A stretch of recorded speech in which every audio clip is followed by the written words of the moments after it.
Donc, François-Xavier Oliveau, salut François-Xavier, directeur associé Initiative et Finance. Voilà, c'est ça, hein? Oui, c'est ça, directeur associé Initiative et Finance. Jean-Christophe Alquier, salut Jean-Christophe. Salut cher Stéphane. Fondateur Alquier Communication. Nicolas Dueb, salut Nicolas, fondateur d'Alchimie. Donc François-Xavier, je commence avec toi, donc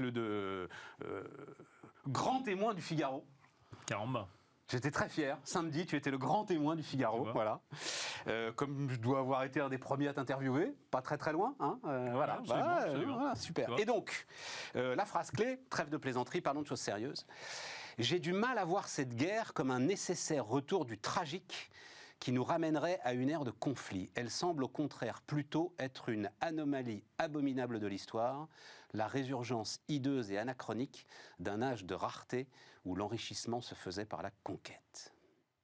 Quand on fait l'interview dans la presse écrite, on dit une phrase comme ça, ou tu l'écris? Non, c'est parce que... c'est très très bien écrit. Ça fait beaucoup d'absurdités depuis 20 ans, tu vois, François-Xavier, je me disais. C'est-à-dire, l'idée, effectivement, c'est un sursaut de l'ancien monde. Globalement, c'est ton idée. Hein. D'abord, c'est quand même un sacré sursaut. Ouais. Puissant, violent. C'est sûr. Moi, j'ai commencé ma carrière en étant grand reporter, etc. On ne semblait... on ne faisait que ce qu'on appelait des guerres de faible intensité. Quelle que soit la profondeur du drame, l'Algérie, c'est une guerre de faible intensité dans les années 90. La Yougoslavie, c'est une guerre de faible intensité. J'ai vécu les derniers feux de l'Irlande, guerre de faible intensité. Les derniers feux du Liban, guerre de faible intensité. Là, la Tchétchénie avait déjà commencé à revenir forte intensité, mais il n'y avait pas les bombardements aériens. La Syrie. Bien sûr, mais j'allais y venir. Ça fait de sacrés sursauts. Et donc, tu as eu effectivement l'Irak, tu as la Syrie. L'Irak, à la limite, tu peux dire, c'est les États-Unis qui mettent la forte intensité, c'est-à-dire les bombardements aériens. La Syrie, non, ça y est, c'est parti. Et là, tu te retrouves au cœur de l'Europe. Tu as quand même un peu l'impression d'une progression linéaire dans le mauvais sens. Voilà, François-Xavier. En fait, tu as raison, c'est la vraie question. La question, c'est est-ce que c'est une anomalie de l'histoire ou est-ce que c'est un tournant? Voilà. Et objectivement, on ne sait pas y répondre aujourd'hui. Moi, à titre personnel, je pense que c'est une anomalie, mais ça va dépendre, en fait, pour moi, de comment Poutine sort de ce conflit. Et littéralement, Poutine individuellement. Autrement dit, est-ce que ce conflit démontre que la guerre paye ou qu'elle ne paye plus? Et que c'est une façon efficace de résoudre les conflits? Ma perception et mon espoir, en tout cas, et c'est ce que j'explique dans le papier aussi, et ma lecture, c'est que Poutine va sortir affaibli de ce conflit à titre personnel en tant qu'autocrate. Hein, donc il va vraisemblablement, à mon avis, se couper assez considérablement de ses oligarques, et probablement se couper, ou en tout cas s'éloigner de son peuple, potentiellement se couper de son armée, de façon évidente se couper de tout le monde occidental, et il affaiblit aujourd'hui son pays, et il représente aujourd'hui un passif pour son pays. Aujourd'hui, le risque pays de la Russie a augmenté, et il augmentera de façon définitive tant que Poutine sera au pouvoir. La dépendance européenne au gaz et au pétrole russe, elle va être activement réduite. Ouais. Ça va être... Et donc, si tu veux... Aujourd'hui, Poutine, en lançant cette guerre, s'affaiblit et affaiblit sa propre position personnelle vis-à-vis du reste du monde. Ça ne veut pas dire que ça va pas mal se finir. Hein, donc je suis un optimiste réservé. Mais ce que je dis, c'est voilà. Il faudrait qu'il finisse comme Saddam Hussein dans un trou avec une barbe de 3 semaines. Tout à fait ce que je dis, mais en tout cas, la conséquence de la guerre pour Poutine, elle va donner un signal à tous les autres qui pourraient être tentés par la guerre, et on pense tous effectivement à la situation Chine-Taïwan par exemple, c'est est-ce que la guerre paye? Sur le terrain, clairement, elle a du mal à payer. Je veux dire, l'hypothèse d'une invasion rapide et d'un Ukraine qui se soumettait rapidement, elle est complètement balayée. Il y a des pertes considérables au niveau de l'armée russe qui a du mal à progresser de façon évidente.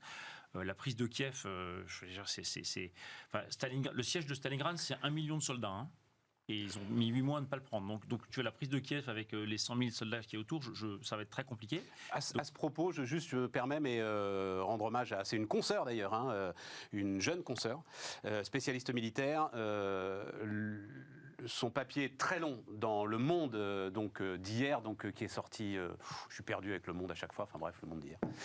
Est absolument remarquable sur la situation militaire. Disons à peu près ce que tu dis, c'est-à-dire effectivement Kiev, même, enfin visiblement les Russes sont en train de construire des défenses autour de leur position, autour de Kiev. Donc voilà, ils sont là pour... ils s'enterrent en quelque sorte. Pour s'enterrer, voilà, exactement, ils sont là pour s'enterrer. Et donc si tu veux, le temps joue quand même, à mon avis, contre Poutine, parce que plus... Et tu crois que ça sert de leçon? J'en sais rien. C'est ce que j'espère. C'est ce que j'espère que ça serve de leçon. C'est ça mon point en fait. C'est que si on s'aperçoit, en fait, historiquement, les conflits n'ont pas payé sur la fin du XXe siècle. L'Algérie, c'est un départ des Français. Le Vietnam, c'est un départ des Américains. L'Afghanistan, c'est un échec pour les Russes, puis pour les Américains. Enfin, tous les grands conflits de ce type-là ont été gagnés par les défenseurs et ont été des sources de coûts et de problèmes très longs pour ceux qui les ont conduits. Oui.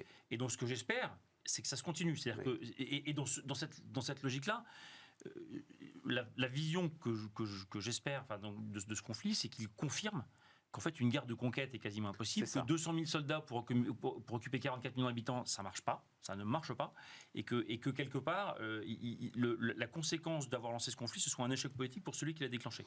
C'est ça Alors, ça ne veut pas dire que derrière, tu n'auras pas un dérapage et le pire reste possible. Donc, je veux dire, je suis. C'est la conclusion de l'article du Monde, effectivement. Mais l'idée que la guerre, ça paye, mais ça ne paye plus, pour moi, c'est l'enjeu de ce conflit, en fait, à terme. Oui, c'est la vraie question. Peut-être pour boucler avec ton pitch, Stéphane, l'ancien monde a-t-il disparu? Non. L'ancien monde coexiste partout avec le nouveau monde sur cette planète. C'est vrai. Simplement, nous, occidentaux, bercés par notre développement économique, la croissance, le welfare qui se répand à travers cette mondialisation à laquelle tout le monde a aspiré et à laquelle tout le monde a contribué, a laissé de côté des zones géographiques, des systèmes politiques, des pays entiers qui, eux, continuent de vivre dans l'ancien monde. Et c'est finalement l'erreur de l'Occident par rapport à Poutine. Au-delà, j'allais dire, des complaisances politiques, de l'indulgence que l'on a pu avoir pour le dirigeant, on a oublié simplement que la Russie régressait comparativement ou relativement au reste du monde. Ce qui est vrai pour la Russie est vrai de tout un tas d'autres pays. Quand on évoque des dictateurs fous et susceptibles encore de détruire des populations, de détruire des infrastructures, de détruire des économies, il y en a un autre qui est au pouvoir et qui a été soutenu par Poutine, c'est Bachar al-Assad. Alors effectivement, on peut toujours se dire que la Syrie, c'est un pays marginal. Néanmoins, ça a été... Tu sais, ce que tu dis me fait penser, alors François-Xavier, tu auras toi la référence exacte en tête. Mao Tse-tung, donc parlant de la Russie comme d'un tigre de papier, oui, mais il a des dents atomiques. Ça doit être tournant des années 60, fin des années 50, tournant des années 60. Ça. Voilà, c'est ça. Hein. C'est exactement tigre ça. de papier, mais il a des dents atomiques. Après, sur ce qu'on évoque, moi, je ne crois pas du tout aux leçons de l'histoire, je ne crois pas du tout aux leçons politiques. Il y aura toujours, à un moment donné, des systèmes de pouvoir et des systèmes politiques qui n'auront pas retenu la leçon. Parce que, finalement, comment dire, l'essence même de la politique, l'essence même du pouvoir, peut conduire sans, j'allais dire, contrepoint institutionnel à ce type de dérive autocratique jusqu'à l'usage de la force ultime. Et il est bien là le risque. C'est qu'aujourd'hui, on peut toujours se bercer d'illusions sur l'entourage de Vladimir Poutine. Va-t-il le faire tomber? Va-t-il véritablement le lâcher? Le mec a un tout petit système sur lequel aujourd'hui il investit quasiment $1 milliard par jour de conflit. Et il ira jusqu'au bout. Le bout étant... lui seul le connaît. Lui seul le connaît, exactement. Voilà, lui seul le connaît. Oui, Nicolas. Moi, j'ai une lecture un peu dynamique de la chose. C'est un peu comme une pile d'assiettes. On pile les assiettes et puis on a une première qui se décale et puis au bout d'un moment, la pile d'assiettes tout en haut, il y en a une qui tombe. Et ça reprend ton image de faible intensité parce que tu as des conflits de faible intensité. Alors on a eu la chute du mur et puis après on a la Serbie et puis petit à petit, la Serbie... Poutine était déjà là. Tout le monde a bougé entre-temps, mais lui, il était déjà là. Et donc, à un moment donné, on a un gars qui ressort les vieux dossiers que nous-mêmes, on a oubliés. Et donc, l'intensité se fait avec la violence avec laquelle l'assiette tombe.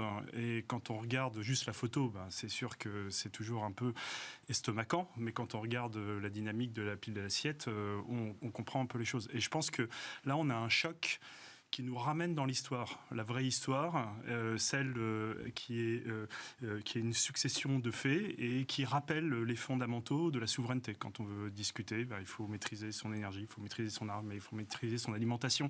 Si on ne discute pas, quand on est les Allemands, d'un seul coup, on découvre que c'est bien beau de vendre des voitures de luxe et des bidules à travers le monde, hein, mais que quand on est dépendant à 100% de son énergie, qu'on n'a pas d'armée et puis que pour l'alimentation c'est encore pas très clair, eh bien à un moment donné la vraie histoire revient et repose les vraies questions.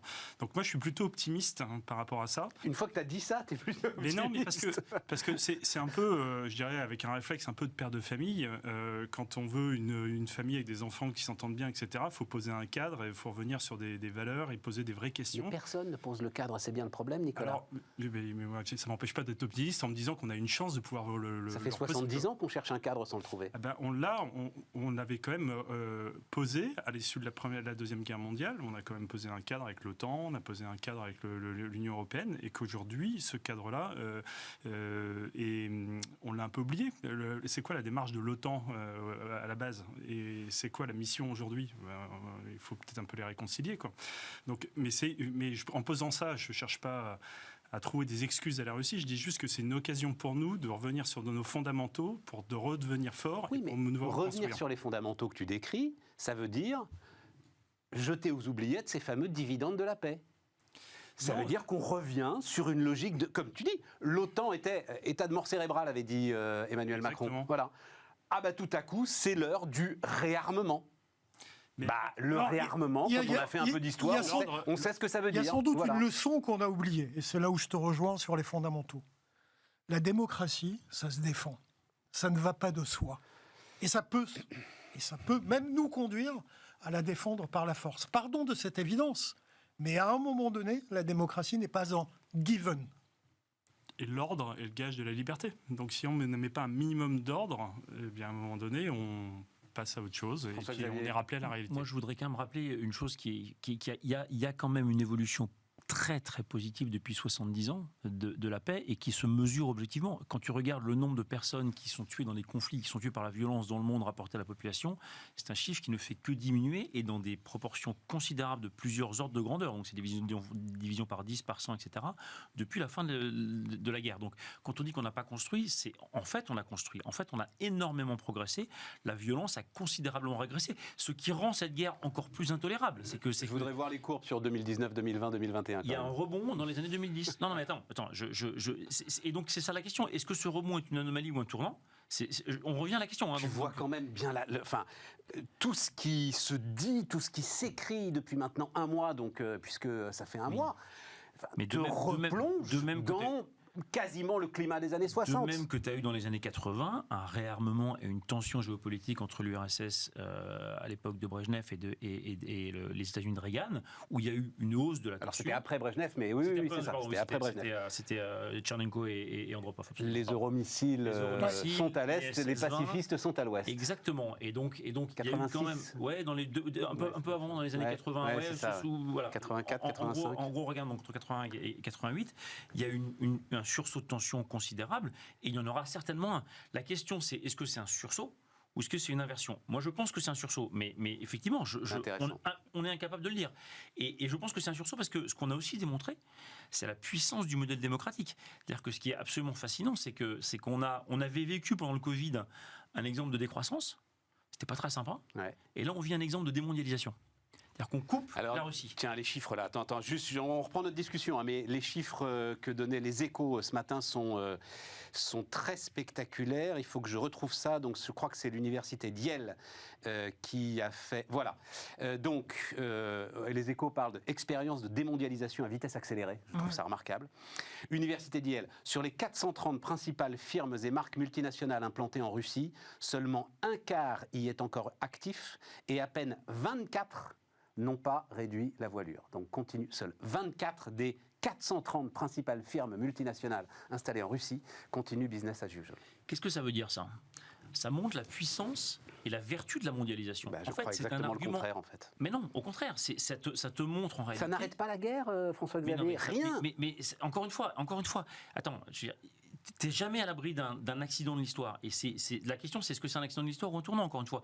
Mais ça n'arrête pas la guerre, mais ça met une pression sur le régime russe qui est considérable. Ça affaiblit la position de Poutine de manière considérable. Et donc, en fait, ça montre globalement que la démondialisation, c'est un perdant-perdant. C'est perdant pour les Russes, c'est évidemment perdant pour les Ukrainiens, c'est aussi perdant pour l'Ouest, parce qu'on va avoir un pouvoir d'achat qui augmente. Donc, toutes les logiques de dire, ah là, il faut s'isoler, il faut se démondialiser, en fait, on démontre par l'exemple que c'est un facteur inflationniste considérable, que c'est un facteur de perte de richesse. C'est Ricardo dans le texte. Nicolas. Moi, ce que je trouve, c'est qu'avec le raisonnement simpliste qui consiste à dire Poutine est un méchant, il a déclenché la guerre, on occulte tout le vrai sujet qui est la guerre des intérêts. Parce que chaque pays a son intérêt. Donc, quand on construit un gazoduc Nord Stream 2, ça veut dire que le gaz va transiter via la mer, il va plus transiter via l'Ukraine. Donc, ça va faire des milliards en Ukraine en moins. Et donc, c'est qui les intérêts à ce moment-là? Quand on a besoin de la Crimée, c'est Sébastopol, on maîtrise toute la mer Noire, on maîtrise aussi l'Empire ottoman turc, et donc on comprend Poutine. Et en fait, on est sur un millefeuille d'intérêts, et je pense qu'on passe pas assez de temps, et d'ailleurs, il y a quelques papiers de temps en temps qui sont faits par des géostratèges qui sont absolument passionnants sur qui sont les intérêts de qui, à quel endroit, contre qui. Et dedans, d'ailleurs, je pense qu'on a un président qui a quand même bien intégré tout ça, et qui essaye de faire valoir les intérêts. Mais on revient à une guerre d'intérêts. Et je pense que la mondialisation est quand même la bonne réponse de ça, parce que c'est finalement un milieu ouvert où chacun fait valoir ses intérêts, sauf que de temps en temps, il y a un accident, il y en a un qui sort les muscles un peu plus violemment, parce que on est en train de jouer avec des intérêts qui sont des intérêts vitaux. Et voilà, donc c'est là où il faut faire attention, quoi. Non, Juste, je dis, parce que je lis un peu les notes pour vous donner un peu d'infos. L'un des beaux symboles quand même de cette révolution au sens propre, hein, voilà. C'est ce qui se passe sur l'agriculture, quoi. C'est-à-dire qu'en une semaine, on a bazardé tous les programmes mis en place par la Commission européenne depuis 5 ans pour essayer de réduire l'usage des pesticides, essayer de faire de l'agriculture raisonnée, essayer de décarboner un tout petit peu l'agriculture. Oui, puis on va chercher du gaz de schiste aux États-Unis qu'on ramène en bateau, et donc l'écologie est passée au 3e rang, quoi. Oui, d'ailleurs, visiblement, il faudra vérifier ça, mais il y a un petit mystère là-dessus, c'est que ceux qui scrutent les puits pétrole de schiste qui normalement se rallument comme des mobylettes dès que les cours remontent, visiblement en ce moment ils ne se rallument pas. Donc voilà, enfin bon, bref.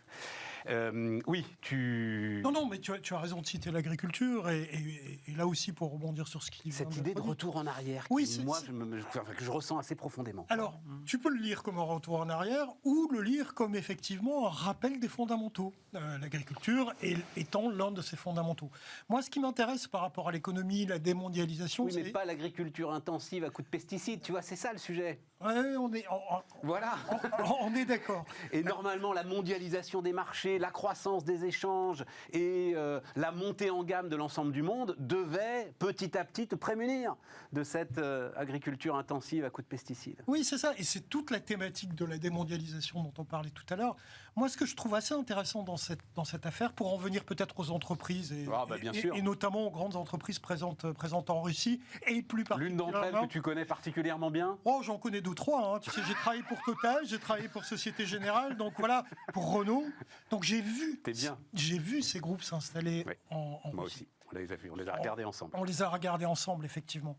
Ce que je trouve très intéressant, alors peut-être que là, ma mémoire me trahit, mais j'ai le sentiment que pour la première fois, les entreprises se retrouvent au cœur de la problématique de la condamnation du conflit, etc., et sont utilisées comme des instruments de diplomatie. Dans mes souvenirs, alors ça et là, il y a eu des affaires d'entreprises mêlées à des conflits. Rappelons-nous l'histoire de Lafarge en Syrie avec Daesh, etc. Mais là, tout de suite, le levier capitalistique, le levier des grandes entreprises françaises a été utilisé, pas que françaises d'ailleurs, hein, européennes, mondiales, pour mettre une pression diplomatique, mettre une pression politique. Et là, en fait, on a assisté à 2 grands types de réactions, pour en revenir aux intérêts. Ceux qui avaient des intérêts qui étaient, somme toute, limités, et notamment ceux qui avaient faiblement investi sur le territoire, mais qui se contentaient de commercer d'une certaine manière. Donc les groupes de luxe, groupes de luxe, les groupes américains, etc. Eux ont disparu du jour au lendemain. En 48 heures, il n'y avait plus personne. Et puis derrière, on a ceux qui sont employeurs, avec des investissements lourds, actionnaires de groupes russes. Et là, on est sur des enjeux qui sont beaucoup plus complexes.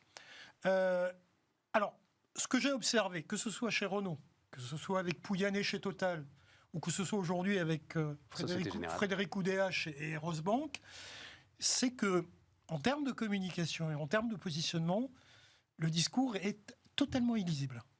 Totalement illisible. Mais bien sûr, mais tu sais pourquoi. Alors ça aussi, François-Xavier, ça rentre dans le discours. Ensemble, on a vu grandir ces aventures. C'était justement des paris sur la crise de l'abondance. Et la fin de l'histoire. Et celui avec lequel j'en ai le plus parlé, c'est Frédéric Oudéa. Ouais. Alors c'est une vieille histoire, la Société Générale en Russie, commencé par Bouton. Mais Oudéa l'a embrassé parce que c'était l'idée que, mais bon Dieu, ce grand peuple, toute sa culture, tout ce qu'il représentait, toute la richesse intérieure potentielle de la Russie. Ou ce que Ghosn a fait chez Avtovaz pour le marché russe. François-Xavier. N'anticipe pas la fin du conflit. Il va être obligé de partir. Attends, l'idée. Je voudrais refaire un parallèle avec la crise du Covid, parce qu'on est encore en état de choc là. Ça fait un mois que ça a démarré cette guerre, littéralement, au jour pour jour. Ou quasiment, et on est au tout début. Un peu, remettons-nous un mois après le début de la crise du Covid. Absolument personne n'aurait pu imaginer qu'en 2 ans, on aurait pu mettre en place des vaccins, etc. Enfin, que la réaction aurait pu être à ce point-là. Et tu aurais dit, au bout d'un mois de crise Covid, les amis, dans 2 ans, on aura 4 ou 5 milliards de personnes vaccinées dans le monde, double dose d'un vaccin qui n'existe pas pour un virus qui n'existait pas il y a 3 semaines. Tout le monde aurait dit, mais arrêtez, n'importe quoi. C'est ce qui s'est passé. Donc il faut pas négliger la capacité de réaction de collective, en fait. Et en réalité, moi, je trouve qu'elle était assez impressionnante depuis un mois, cette capacité de réaction. Et en fait, l'histoire, elle n'est pas écrite à la fin sur la Russie. La Société Générale reviendra un jour en Russie, Renault reviendra un jour en Russie. Enfin, non, mais attends. Dans longtemps, et justement, tant que Poutine sera au pouvoir, ce sera probablement un point faible, et donc ça veut dire qu'il va devenir de plus en plus impassible pour son pays, donc ça le met en position de fragilité. On verra comment ça va se terminer, mais ça le met en position de fragilité, objectivement.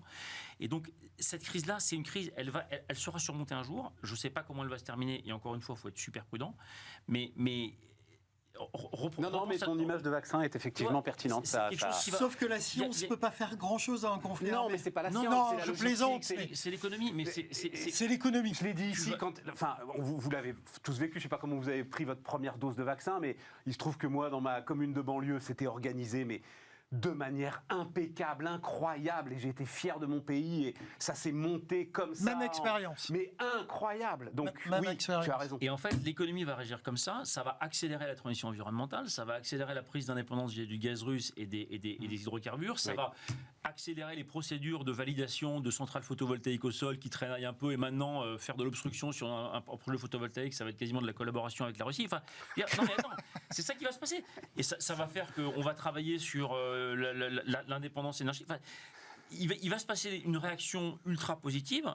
Encore une fois, je ne sais pas comment va s'écrire l'histoire, mais peut-être que dans 3 ans, on dira, en fait, ça a été un choc, comme le choc pétrolier a fait qu'on a abandonné le Concorde et qu'on a travaillé sur le rendement des moteurs. Enfin, je veux dire, c'est la même chose.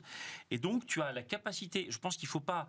Enfin, ce que l'histoire récente montre, c'est que la capacité de réaction de la démocratie et de l'économie de marché, en fait, elle est hallucinante. Elle est très forte. Nicolas. Ah oui, mais moi, je souscris, je signe des 2 mains, parce que je pense qu'il faut qu'on revienne sur les vraies questions. Et en fait, tous ces sujets d'armée, des sujets de souveraineté, qui étaient des sujets presque un peu tabous à la Commission européenne. C'était pas tabou, c'était dividende de la paix. Ça ne sert plus à rien. Ça ne sert plus à rien, exactement. D'un seul coup, alors que certains disaient, mais attendez, quand même, à un moment donné, il pourrait y avoir que... Et on ne les écoutait pas. Et donc, d'un seul coup, on entend moins les wokistes, et puis on parle un peu plus des vrais sujets. Et donc là, je pense que c'est une véritable opportunité aussi pour nos entreprises, parce que quand on dit il faut rééquiper les différents pays, je veux dire, l'industrie de l'armement française, elle n'a pas été démantelée, elle est quand même encore là. Donc c'est une opportunité. Monter une armée européenne, on va peut-être y arriver à un moment donné. Les sujets sont ouverts, les gens sont prêts à discuter. Donc moi, je pense que c'est des bonnes opportunités qui doivent être saisies.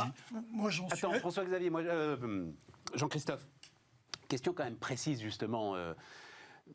Donc, Pouyanné, il y a 2 jours, il est quasiment en larmes à la radio. Voilà, il faut aller écouter ça quand même sur RTL, parce que Yannick Jadot accuse Total de crimes de guerre. Tu dis communication illisible. Oui. Enfin, il m'a semblé assez clair, quoi, en disant le jour où l'Europe m'interdit le gaz, j'arrête le gaz. Visiblement, vous en avez encore besoin. Moi, je ne sais pas comment faire sans. Donc, pour l'instant, on continue le gaz. Alors, 2 choses. D'abord, il y a une tradition historique et culturelle chez Total. Remember l'Iran. Et le fait que Desmarais avait tenu ferme sur les embargos, etc., et il avait continué d'entretenir la relation avec l'Iran. Donc Thierry Desmarais, le prédécesseur de Christophe de Margerie. Voilà. Exactement. Je ne doute pas du légalisme du groupe. Simplement, il y a une tradition dans les firmes pétrolières de tout temps.